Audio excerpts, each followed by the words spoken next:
active competitor and competes at the highest levels. Sharyn's family stud is called Annandale, which was established in 1977 with a clear focus on producing excellent riding horses. Sharyn and Annandale stud have achieved over 30 National Australian Championship awards in a variety of classes such as lead, dressage, bridle path hack, native and show costume, open hack classes, working stock horse classes, and Australian pleasure. And a really unbelievable achievement was 6 times in Western pleasure. So that's an outstanding record. These are only some of Sharyn's qualifications and show ring accolades, and I'm sure you'll appreciate that she'll have much to offer to you, our Arabian judges, tonight. She's going to be talking about performance classes in regard to Western pleasure, Australian pleasure, and stock horse classes. Now, the beauty of Sharyn tonight is that she's going to offer a perspective both as a nationally acclaimed competitor and, as I mentioned, with over 30 Australian Championship titles under her belt, but also as a judge. So please make the most of her expertise, ask questions, and I'm sure you'll enjoy her presentation tonight. So Sharyn, as I said, thank you once again for making the time to come tonight. I know you're busy with work and family, and we really appreciate you coming here tonight. I'd suggest that we'll have one presentation and then we'll stop for a few minutes and have some questions around that. Then we'll move on with the next one. So welcome, Sharyn. Thank you, Graham. And yeah, very nice words. Thank you so much. Okay, so we're going to talk about Western pleasure class first. I've got a PowerPoint presentation, not quite as fancy as the last one, but let's see if I can bring it up for us. So we've got something to look at. There we go. Yeah, there we go. Okay, so Western pleasure. So first of all, we'll start with what you think about first with Western pleasure. Obviously, Western saddles. So makes no difference whether you go a synthetic Western saddle or a leather Western saddle. A lot of Arab people find that a synthetic one might be better. It's lighter weight and it's not as big an outlay cost-wise. And a lot of Arabs do prefer that lighter weight. Some of them, I do have a couple that prefer a heavy saddle, but you will get some Arabs that prefer a lighter, smaller saddle like a synthetic one. So either way, it makes no difference at all to you as a judge or for the competitor. Continuing on with the gear, we've got here your English, all your prohibited bits. So all English bits are prohibited pretty much, except obviously with your, hang on, I'm getting myself tongue-tied here. These are your prohibited bits here on the left. So any twisted bits, any twisted wire, anything with long sidebars on. In your snaffle bit Western pleasure, you can use pretty much any other sort of snaffle, which I'll go into a little more. Your hackamore is your bossel in the middle. And then I've got a couple of examples of your curb bit as well. So most of these are taken from the AHSA rule book. I've also added the one down the bottom, which is Argentine snaffle. As a rider, I've found that a lot of Arabs prefer a bit like that rather than something with more of a port in it. It's very gentle and used with a strap instead of a chain can make it even more gentle. A lot of Arabs find this just too much in their small mouth, whereas that's just nice and tidy and quite gentle, if it's used that way. Probably the biggest problem I see, whether as a competitor and seeing it with other competitors or even judging, is rein holding. Again, these pictures are all taken straight out of the rule book. Split reins have the forefinger between.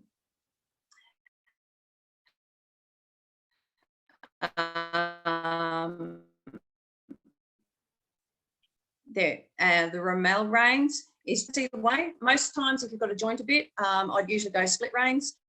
If you've got a fixed bit, like with a mouth something, I'd go a Rommel. Over to the right, we've just got a few examples of different ways at the top you can hold if you're doing a snaffle bit class, if you're riding a junior horse in a snaffle bit. And down the bottom where they're separated like that is not so acceptable. So rein handling is something that takes a little bit of getting your eye attuned to pick up very quickly without taking much time. It'll stand out like, I don't know, like a flashing light to you that they're holding their reins wrong. Now, when you're judging a Western pleasure, it's good to remember that 70% is performance and manners. So that's your vast majority is performance and manners. 30% conformation, quality and presentation. So my always thought is when you're judging a Western pleasure class, you want to pick your first place very, very quickly. So on the first circle, you should have your first place quite firmly in your mind. I have a saying that is cream always rises. So your best horse will usually stand out quite quickly. Occasionally it'll be two horses that'll stand out to you, but once you've decided who they are, don't keep watching them. Don't follow them around, or when you get to the rest of your placings, you're going to be in a whole world of pain trying to work out who did what. You'll forget about everything. So once you've found your best horses, stop watching them. I was told many years ago, I used to do a lot of HSAA Western judging. They always advise that as a judge to give your competitors your back. So you're not trying to follow every competitor around looking for them doing something wrong. You want to give them your back so that if they need to, check that horse back a bit or whatever it is, not anything, against rules, that they can do that behind you. Just keep, most of your ring in front of you that you can see where your horses are. Sometimes you'll get a judge will stand on the outside of the ring. Most of the times, depending how your ring's set up, you don't usually have a lot of room to be doing that on the outside. So don't be afraid to give them your back. You don't have to spin around and catch them out. You don't have to have your steward finding them doing the wrong thing. Now, if something goes wrong with your best horse, you need to be aware of that and decide how drastic that is. Is that going to be enough to move them out of your top placing? So find your best horse as soon as you can, and don't keep them going forever. If you've got only one or two horses in a class, which we see, way too often, it takes so long to get ready for that class. It's so disappointing and almost insulting as a competitor that you do 5 jog steps, a couple of lope strides, change direction, you do it again. You've barely completed one circle and your class is over because you're the only one in it. Give them that little bit more respect that, they've taken longer to get dressed than your class has taken. So let them at least do a few laps around the circle, but don't keep them going all day long. Don't wait for the wheels to fall off. Don't wait for a problem to come up with them. Look for the good, not look for the bad, but be aware if something else is going on. So just briefly over the walk, obviously, like all our classes, whether it's led or ridden, our walk is 4-beat, true and flat-footed. Jog is 2-beat, slow and easy, but still ground covering. Lope 3-beat, slow, smooth and easy on both legs. Now this I've also taken from the rule book as well. So just also saying, we want a free moving horse that's very relaxed and natural. And that's probably the biggest thing is, you can make any horse go slow, but if they're not relaxed, there's no beauty in that. There's no, it's not what you're really after. There's no pleasure in the Western pleasure. It's just Western. There's no pleasure. So yeah, refer to your rule book. There's so many great things in there. It should be shown on a reasonably loose rein, but with light contact and control. Responsive, smooth and transitions. We don't very often ask for extensions of gait. You can do that if you really need to sort out a couple. You can lengthen the trot. I probably would avoid saying extend the jog. I would just lengthen the jog, maybe into a trot.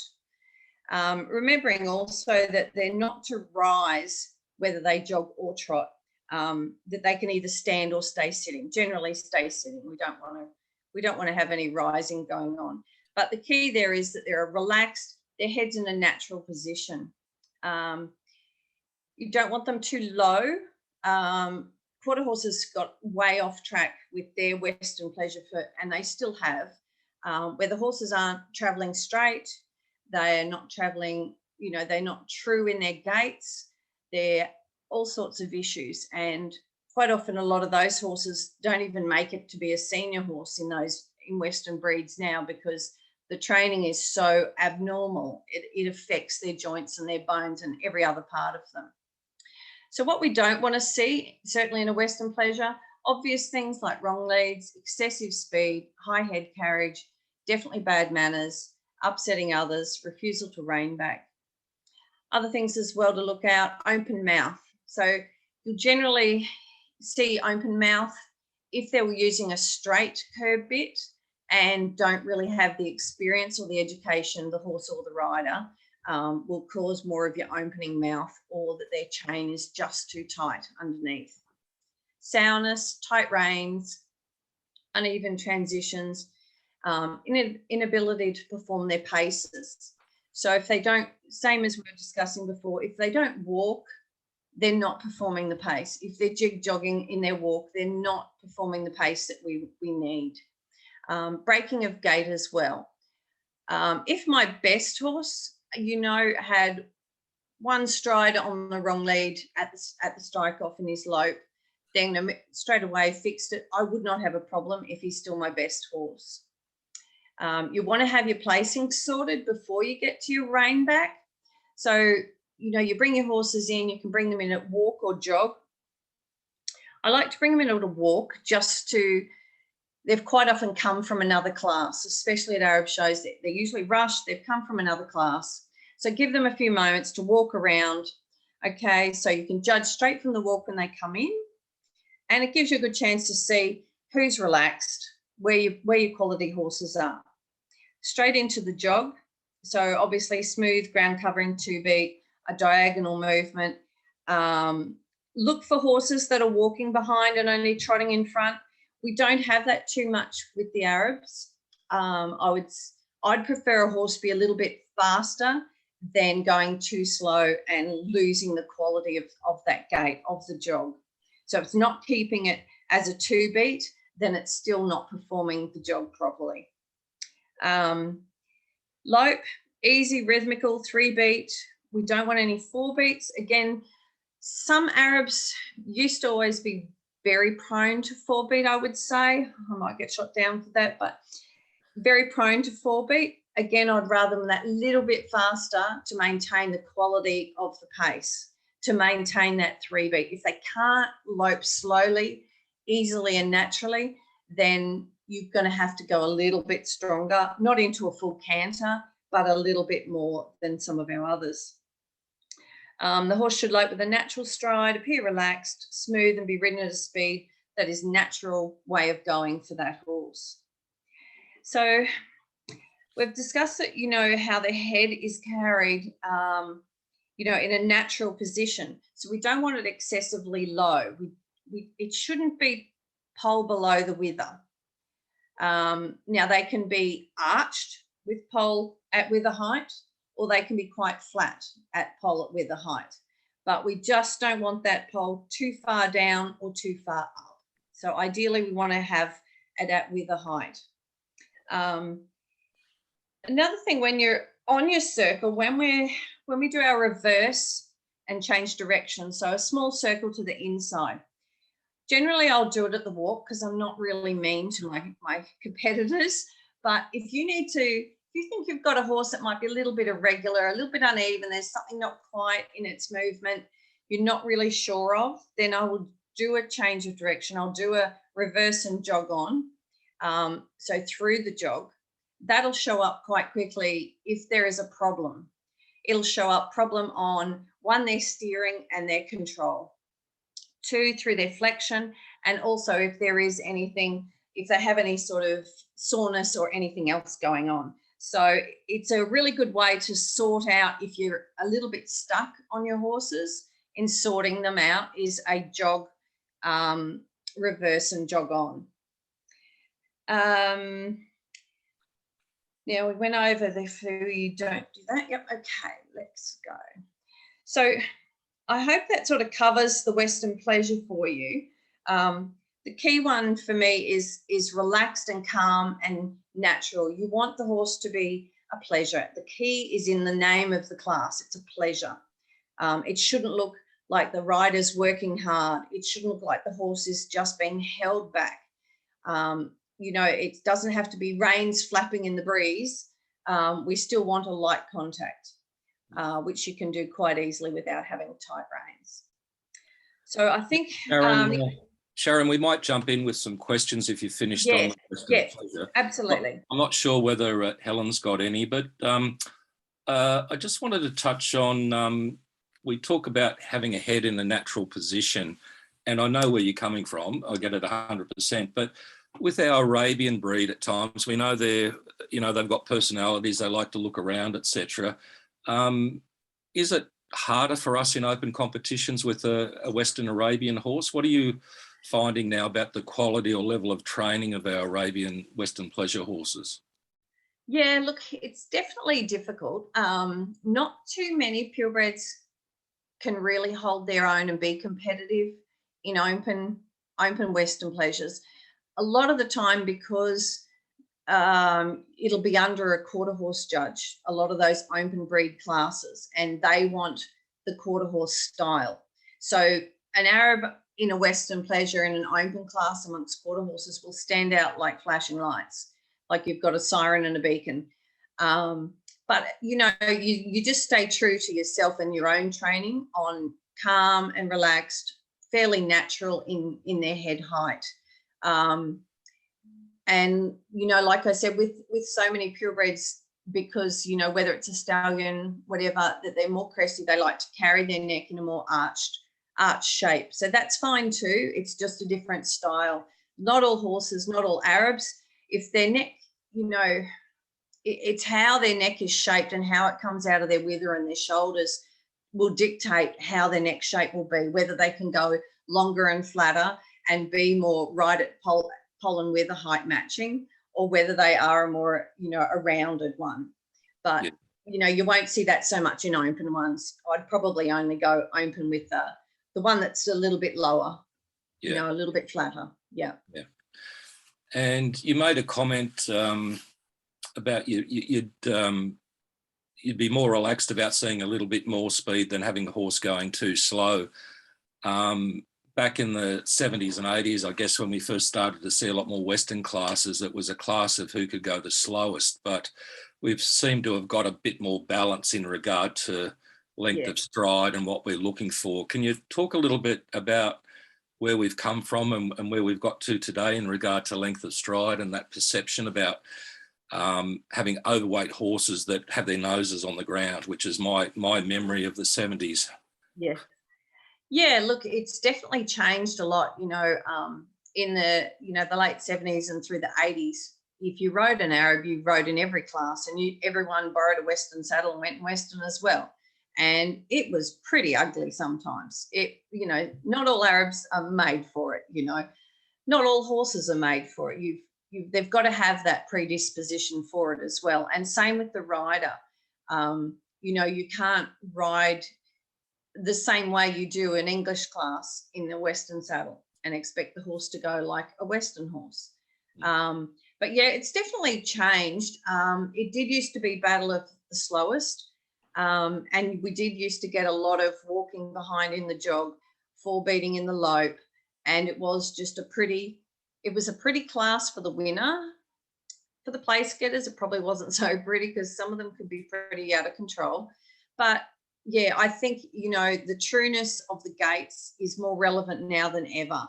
And the judge education on, what is right I think is much better now as well. But again, it's the calmness, it's the relaxed horse, it's happy and bright, it enjoys the job. And I think also now the horses are better conditioned and fitter, because if they don't have the strength in their underlying, under their stomach, they can't lope slow. So if they're not fit enough, they can't do it properly. They will end up forebedding with lack of fitness more than anything. But yeah, I think it's come a long way. It definitely has. Yeah. Oh, that's great. Helen, I can't see any questions on my screen. Have you got any there? No, none. Oh, wait, and we've just got one here. What about gear sizing for ponies? It's very difficult. It is difficult. Yeah, it is really hard. Ponies for Western pleasure. We used to have an Arabian pony that we Western pleasured with my niece, and I actually made her Western bridle.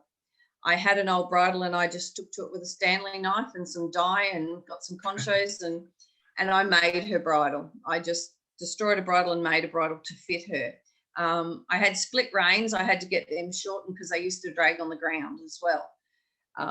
But it is very difficult. There used to be a Western saddle that was imported into Australia many years ago that I used on a lot of mine that were very short backed.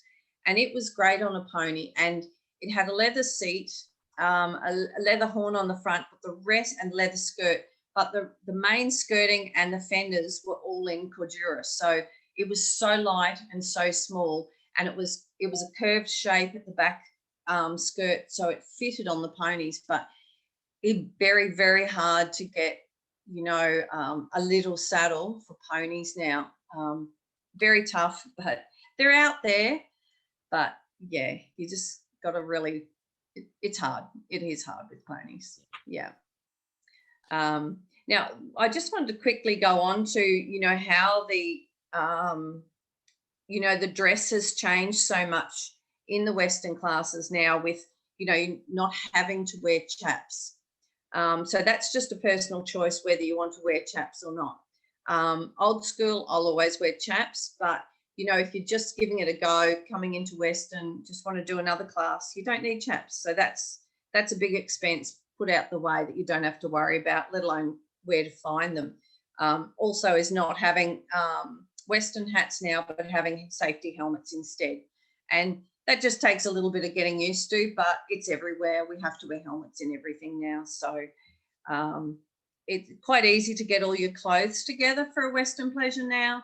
So you've got your safety helmet, a long sleeve Western shirt, Western style boots. I think they have to be 5 inches or 4 inches above your ankle. So not jodhpur boots.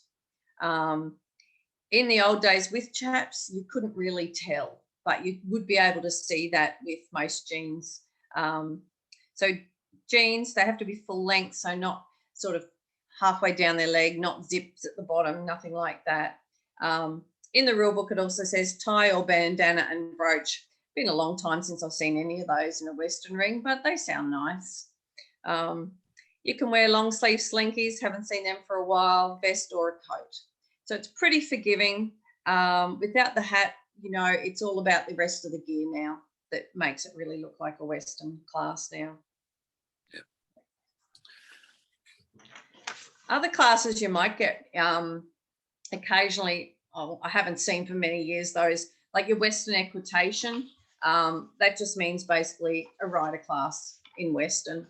So obviously your Western pleasure, is all judged on the circle. So no workouts. You have your rein back once you've finished all your circle work. You don't want to leave your placings to the rein back. Otherwise you've run out of time. Like I said at the start, find your first place very quickly, stop watching them unless something goes horribly wrong for them. They should probably stay in your first place and then you go from there. That all good? We'll move on to Australian pleasure. Thanks, Sharyn. That'd be great. Thank you. Okay. So Australian pleasure, I think Arabians pretty much started the Australian pleasure because it's another great class that was brought about if you didn't have Western gear. So everyone knows someone with a stock saddle, and that's kind of how it came about. So these are our acceptable stock saddles now. So we've got a standard stock saddle, we've got a stock saddle swing fender, and then we've got like a half breed. The main ones that we can't have is any with a horn. So any stock saddles or half breeds with a horn at the front. So as long as they have the ears at the front and no horn, generally that's going to be a stock saddle. A lot of your swing fenders, as a rider on Arabs, they weigh a lot more than a regular stock saddle. So some Arabs don't like swing fenders. You can get synthetic ones, of course, in all of these as well, these three at the front here. But it's a big saddle. It's a whole lot of saddle to throw over a big horse. So I'm quite fond of just a standard Australian stock saddle. It tends to suit Arabs much better. It gives them much more freedom through their shoulders, I think, than the swing fender, but that's just a personal preference for both you and your horse to make. As a judge, no, it makes no difference with those three. And that's the same for working stock or saddles as well. Yep. Now, for your bridles, okay. So acceptable bits and bridles. So snaffle bit can be loose ring or egg butt.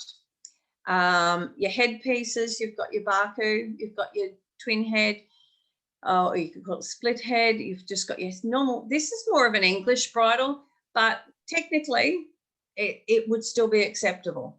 And they're more of slightly Western style, but they're all acceptable bridles to have. Let's have a look.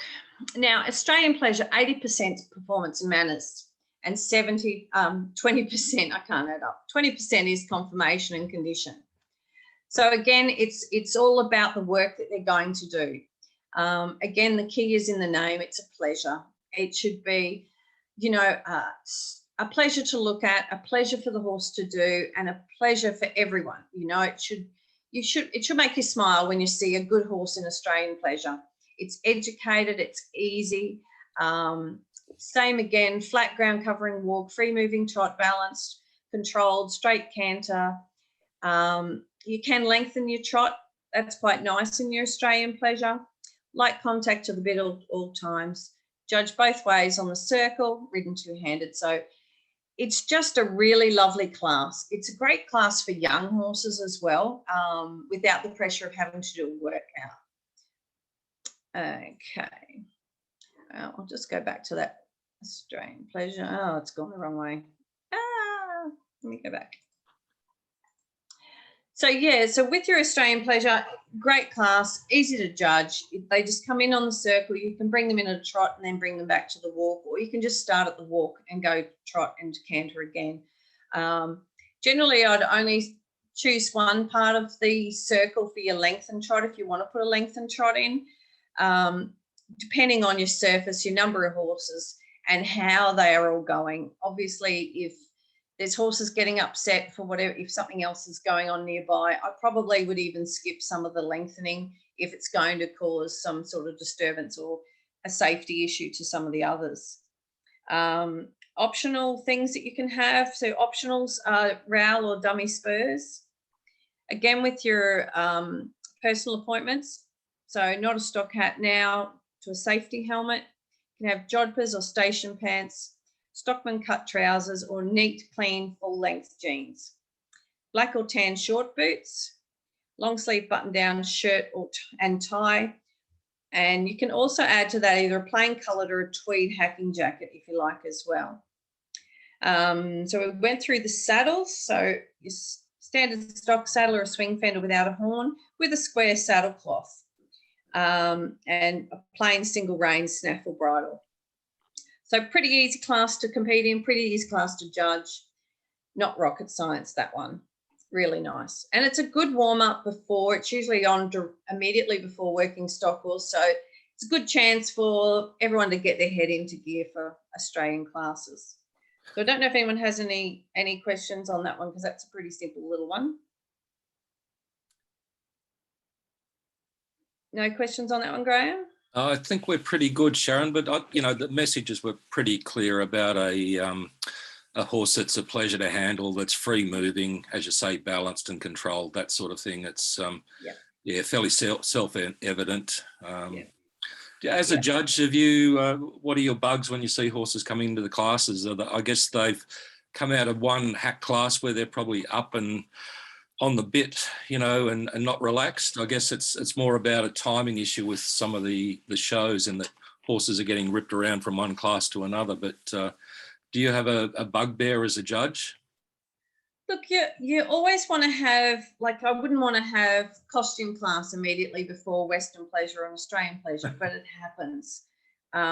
It does happen because, oh, look, it'll only affect one or two. It'll probably only affect me in most shows, but it'll affect someone.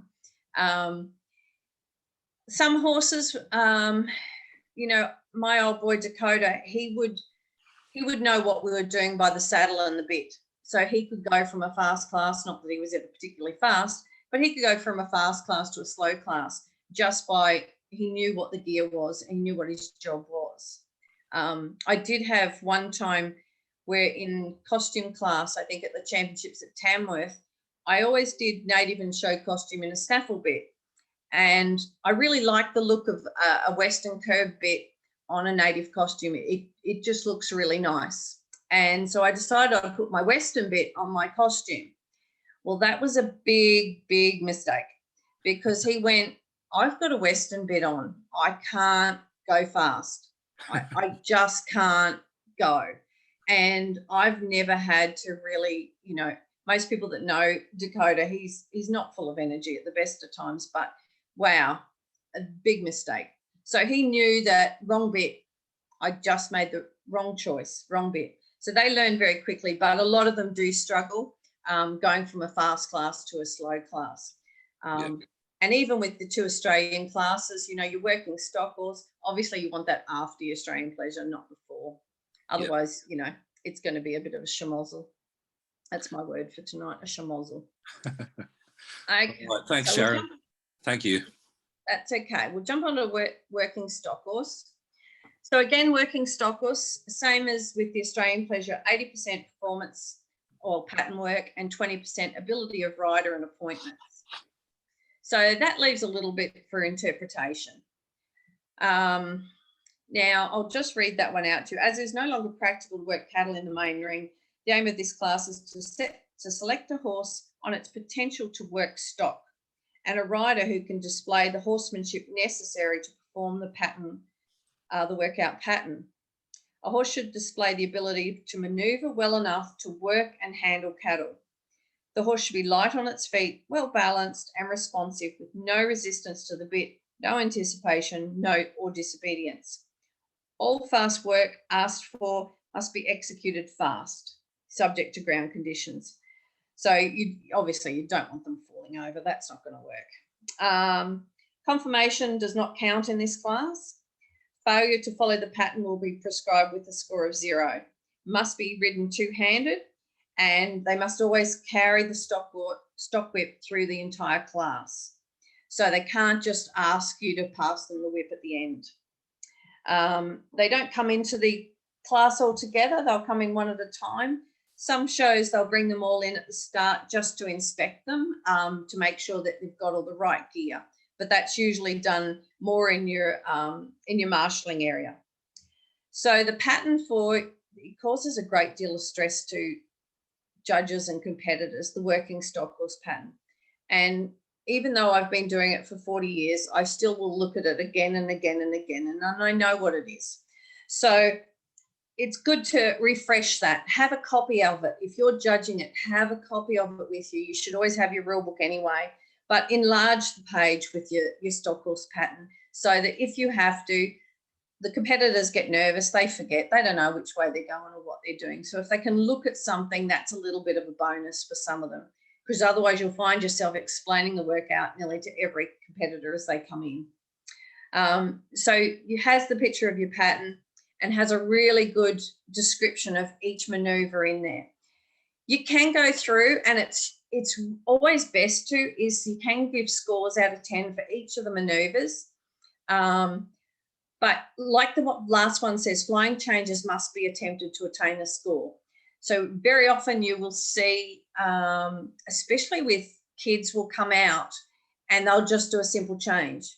So technically, they're almost going to put themselves close to eliminating, but in a youth class, you're probably not going to eliminate them for it because there's so few of them usually anyway.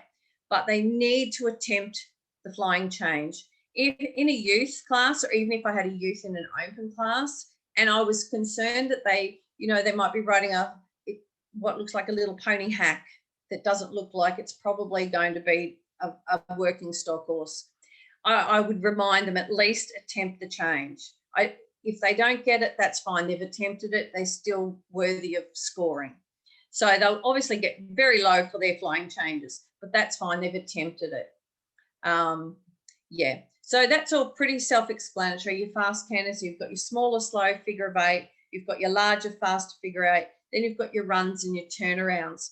So the turnarounds now, fast canter with haunch turn. So it used to be rollbacks. Now it's more of a haunch turn.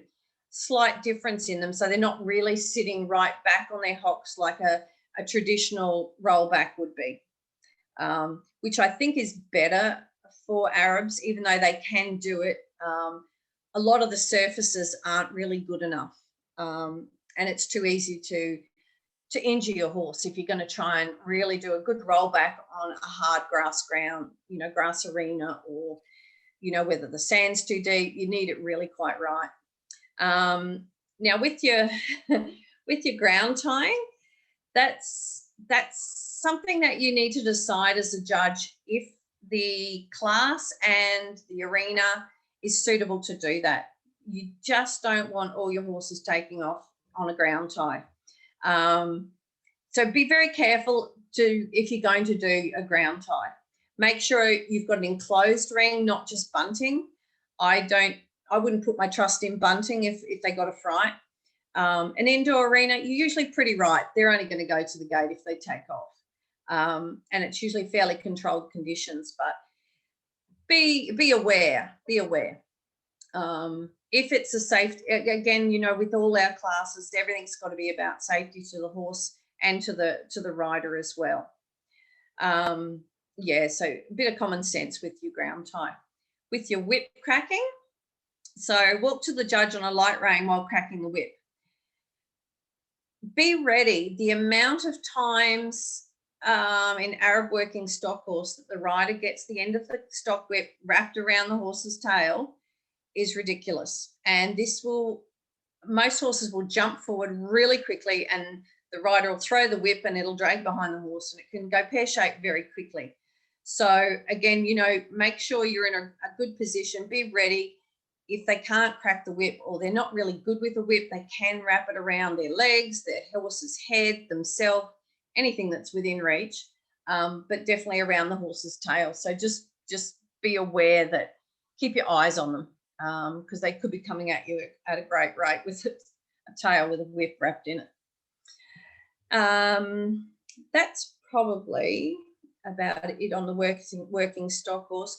But, you know, I think like you said last week, Graham, is, you know, when you've got a judging appointment, you know, you go through your rule book, you go through your classes. If it's interstate, you've got the time while you're in a plane or in your hotel, wherever you are, go through your classes, refresh on your rules, especially if it's a class you know you don't do all the time or you don't know very well. Always have that rule book. There's so much good information in there. It describes the classes so well. So your pleasure classes got to look like a pleasure. Working stock horse got to look like a working horse. So yeah. The clues are in the names. Now, the last thing is you don't want this. You don't want to be ground tie and then there's old Bob Dakota. He's like, nah, I'm leaving. So not ideal, but it's a great photo anyway. So that's sort of at the end of my section here. So I'd like to have some questions if anyone's got them. Sharyn, I'll jump in and we'll see whether Helen's got some online.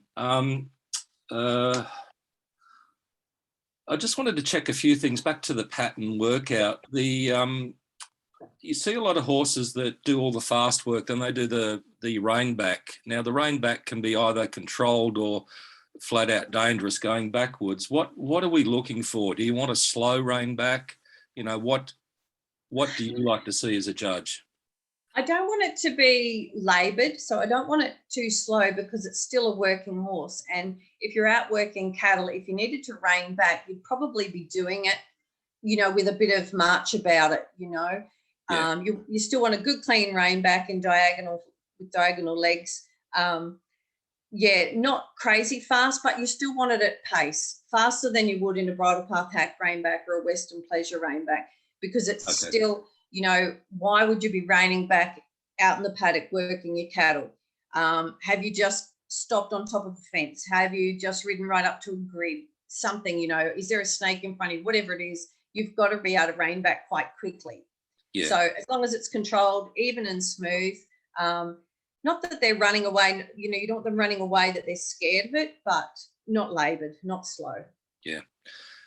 Thanks, Sharyn. That's great. And this is for our newer judges, I think our level ones and that. But again, on the pattern, we talked about ground tying, flying changes and whip cracking. Now, I just wanted to, when you're judging these horses, obviously they're not all going to score these, 10 out of 10. So when you've got a horse that the rider gets off and doesn't want to walk away from it, for instance, it holds the reins and maybe walks around the front holding the reins, how do you score that? What's your notion on that?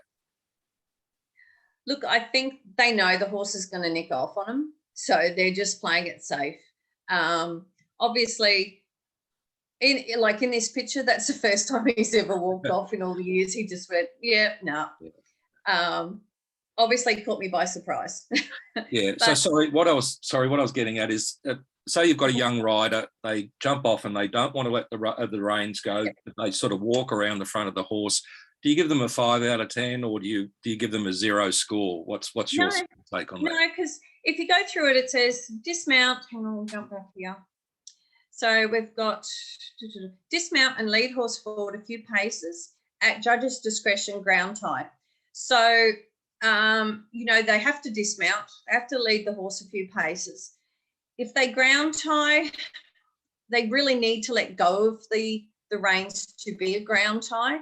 If they don't let go of the reins, I'd probably just be looking at, maybe half points or a little bit lower than that. But then, they'd score the same sort of mark if the horse wanders off as well.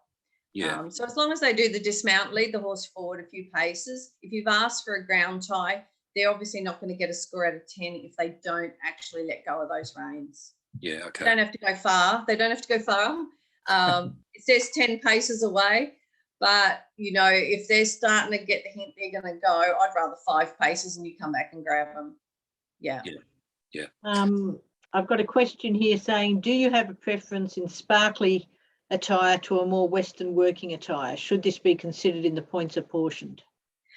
No, so it makes no difference. With your silver saddles or your fancy bridles, I've got sparkly Western shirts, I've got plain Western shirts. It doesn't make any difference, and as a judge, you'll probably really only notice their shirts and their fancy gear when you're putting your ribbons on anyway. You might, if you like keeping notes, it's a good way to keep track of who's who. You might write one down as sparkly bay horse, but no, it makes no difference. A good horse is a good horse, and it can be a working Western saddle. It can be a $10,000 show Western saddle with all the silver in the world. They're both just Western saddles, end of the day. Yeah.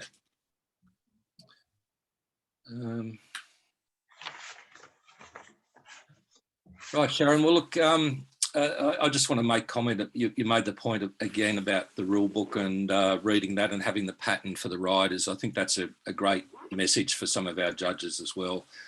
And as you said, we talked about it last week, but there's a lot to take in. Your judges are jumping from one class to another, but also the competitors as well. A lot of them are junior competitors. So I think having a copy of the pattern for competitors to look at is a good thing, and obviously take the rule book in with you, because there are a lot of nuances to our different classes in the rule book. So I think that's a good take-home message for our judges as well. I'd say one other thing to be aware of as well. It's not always going to be a fancy Arab show in an indoor arena with a well-educated steward and marshal. So if you're at an ag show or a different sort of show, you may want to get all your Western pleasures or all your working stock horses in before the class starts and just do a quick look over their gear, because you're going to know more in most cases than your steward or your marshal. So you don't want to be in the position of putting on first place on your Western pleasure and, oh my God, they're holding their reins wrong and you didn't notice. Yeah. So, you know, if you are concerned that, you know, you might just have the local kids volunteered to be your steward for the day, they're not going to know. So bring them in, have a look at them all, and you can advise them if you want, especially if it's a younger rider. You know, if it's a youth rider, I have no problem in telling them before they come into the class. I want everyone to have a nice time. I want everyone to enjoy the class. They're enjoyable classes. They obviously, a lot of people, I find, especially with Arabs and Western, don't know who to ask for help. And often I'll end up doing a mini seminar with a couple of kids. You know, if I've got couple of kids in the class, they've never done it before, it's their first time, we'll do the class, and then if we've got time, we'll do a little bit more of education on it. But yeah, don't be afraid to, you know, have the rule book with you, check out the gear, let them know if it's not right, if it's some problem with their gear, if they can't get it changed, then that's up to you to decide whether that's going to be relevant to you in your placings. Yeah. Thanks, Sharyn. And look, the other point, I guess, you made it, or you touched on it, was the sequencing of these classes. Talking to the show secretaries about what's going to work for you and what's going to work for the competitors during the course of the day. Now, you can't do it at every show, but if you've got the wrong classes in the wrong positions, you know what I mean, perhaps talk to the show secretary and see whether you can be fairer or give a few minutes break between classes so people can resaddle and get their horses in that right frame of mind for that next class as well. Yeah, absolutely. And they'll usually do it because, once again, we want everyone to have a good time at the show, you know, want everyone to be happy, you know, because as judges, at the end of the day, only one person likes you, and that's the one that won. So you want to keep everyone as happy as possible generally. Yeah. All right, Sharyn. Well, look, thank you for that. It's been a pleasure having you on tonight. I think we've all picked something up, and thanks about the honesty, that last picture of you grabbing the horse by the tail. I think we've all been there and done that at different stages of our lives. But look, it was really interesting hearing about those three classes. I keep saying this, but I picked up on issues as well, so I really appreciate it. I've learned something. And I think, judging by the questions, our judges out there did as well. So look, thank you very much. I was blown away with your record of achievement with 30 Australian titles and 6 in Western Pleasure. That's terrific. So yeah, congratulations on that. I know, you know, I just think it's a terrific record, but we've had the value of that experience here tonight. So thanks again, Sharyn. I really appreciate your time. My pleasure. And I've really enjoyed, you know, all of these seminars have been so good. Just got pages and pages of notes from everybody so far. Really, really great idea. Love it. But thank you for having me. Thanks, Sharyn. All the best. Thank you. I'll just get you to reduce that screen down if you don't mind. Now that's what I got to work out. All right. I've got a problem here. Do you need a steward, Sharyn? Sorry? It's Brian. I said, do you need a steward? I do. I had it all worked out. Now the bottom thing isn't should be should be a setting up near the top somewhere, top of your screen. It's not coming up. Oh, look at me. I'm so right up to the top. Yeah, it's gone all so it says Google. It's all right, Sharyn. Now it's come up. Now it's come up. There we go. New share. I don't want us to do new share. Pause share. Stop share. That's it. There we go. Thanks, Sharyn. Thank you. Sorry about that, everybody. No, that was perfect. And listen, I should say to everyone listening tonight that Trevor and Sharyn and Kathy, you know, they've been thrown in the deep end here learning about Zoom and how to put up pictures and videos and things. So it can be daunting, but look, we're all friends here. But yeah, thanks, Sharyn. and everyone else. And I keep saying it, but Helen and Therese have been terrific in helping our seminar speakers and presenters with learning how to use Zoom. So it's been terrific. Right, now our third and final speaker for tonight is Kathy Padgen, and it really gives me a great pleasure to welcome Kathy here tonight. Kathy is a very well known and respected to many of us in the Arabian horse community. She's a national panel internationally qualified judge who has judged at the highest levels in Australia, including at our most recent Australian Championship